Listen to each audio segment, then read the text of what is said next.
की नाही आपलं नाव आहे? नाही हो, आमचं नाव की नाही मोहिनी. कोणाची वहिनी? वहिनी नाही, मग? मोहिनी. मनमोहक स्वरूप आहे, मोहून देतात म्हणून मोहिनी. आपला परिचय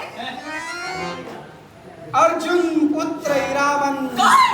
इरावत, इरावत, इरावत, इरावत, इरावत. डोक्यावर परिणाम झाला की काय? इरावण हे नाव ऐकले आणि सशासारख्या टुणटुण उड्या मारू लागले. याला कारण आहे. काय झालंय का? आता तर मला वाटतं परिणाम?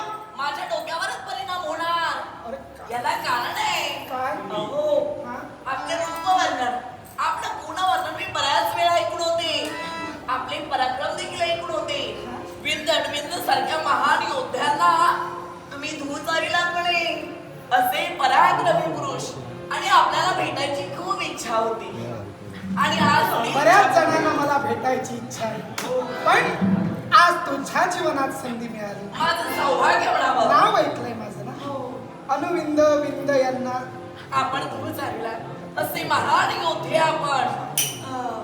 आणि तुम्हाला पाहून आज आमच्या मनात इच्छा निर्माण झाली आहे. इच्छा? सांगा. आणि ती कोणती माहिती का? हा? आपल्या नावाचं पोटभर कुंकू आमच्या मस्तकी आम्हाला चर्चा करायचंय. एवढंच नाही, आपल्या नावाचं मणिमंगळसूत्र कंठी परिधान करायचं आहे. इतकंच नाही तर आयुष्याच्या अंतापर्यंत आपल्या सोबतच राहायचं आहे. शेवटचं वाक्य बाजूला ठेवूया. का?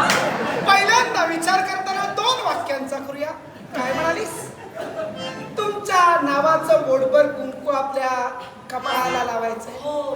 तुमच्या नावाचं मणिमंगळसूत्र आपल्या गळ्यात घालायचंय. हो. 1 दिवसासाठी चालेल? काय?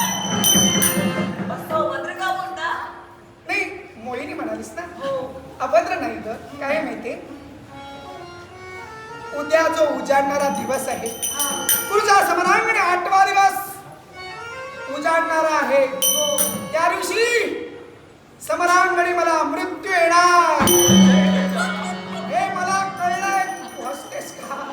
अगं, मी मरणार आहे उद्या, म्हणून म्हटलं दुसरं वाक्य बाजूला ठेव, पहिली वाक्य बोलूया. एका दिवसासाठी सुद्धा नाही, एका रात्रीसाठी माझी पत्नी मी बनणार. हसलेल्याला कारण आहे. कारण अहो, मृत्यू कोणाला सांगून आलाय का? आपण भविष्य जाणतात. आपलं भविष्य आपल्याला समजलं ते उदयी आपल्याला मृत्यू येणार. दिसलीच बारकट तरी मेंदू सुपी काय प्रश्न मला विचारला. अगं वेडे, माझ्या सहदेव काकांना सर्व काही कळतं. सहदेव काकाने आम्हाला सांगितलंय की उद्या समरांगणी मला मृत्यू येणार आहे. तेव्हा त्या मृत्यूसाठी मी म्हटलं की तू माझ्याशी विवाह करू शकणार नाही. आजच्या रात्री तर करूच नको, कारण उद्या समरांगणी जर मी मृत्युमुखी पडलो असेल, परवा काय करणार तू? विधवा म्हणून जगेल.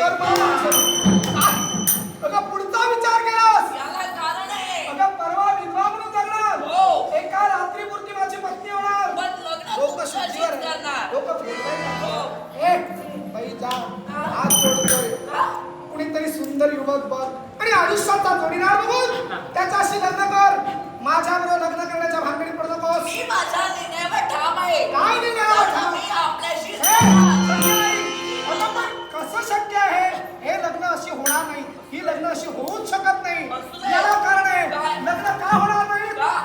अगं, अशी लग्न फक्त भातुकलीच्या खेळात होतात. बावला बावलीचं लग्न लावू. मग आपण भातुकलीचा खेळ म्हणून लग्न करूया. काय? भातुकलीचा खेळ खेळूया. हो. भातुकलीच्या खेळात तू बावली दिसतेस, मी बावला दिसत नाही. शक्य नाही. कदापि शक्य नाही. तात्या. आपण भाऊला दिसत नाही यांना. मग? आपण भाऊला समजूया आणि लग्न करूया. वा, वा, वा, वा. काही शक्य नाही. हे मला शक्य होणार नाही. पण मी माझ्या निर्णयावर ठाम आहे. काय ठाम? मी लग्न करेन ते आपल्याशीच. एका दिवसाचं सौभाग्य का असेना, पण मी लग्न करेन ते आपल्याशी. हो, उद्या समरांगणी मी मरणार. तेव्हा तुला शक्य होणार नाही आयुष्य जगायला. मुळेच नाही. जर का एका दिवसाचं सौभाग्य जरी मला मिळालं, आपला सहवास आपलं प्रेम जरी मला एका दिवसापुरतं मिळालं, तरी ते मी माझं सौभाग्य समजेन. खरं सांगते. आणि म्हणूनच आपल्या या प्रेमाची किमया मला अगाध वाटू लागली. अगाध वाटली. किमया तुझ्या प्रेमाची